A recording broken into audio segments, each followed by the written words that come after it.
चूनते हुए सभी नजर आएंगे, चूनते हुए सभी नजर आएंगे। 5 दिवसीय स्काउट गाइड प्रशिक्षण शिविर जगदीश नंदन +2 उच्च विद्यालय बाबूबढ़ी में स्वच्छ भारत मिशन के तहत प्रशिक्षण शिविर के चौथे दिन ग्राउंड को सफाई करते हुए स्काउट गाइड के प्रतिभागी, साथ में गाइड कैप्टन एवं जिला से आए हुए प्रशिक्षक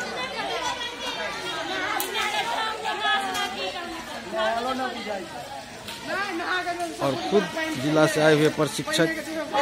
देख लीजिए अपने से सफाई करवा रहे हैं।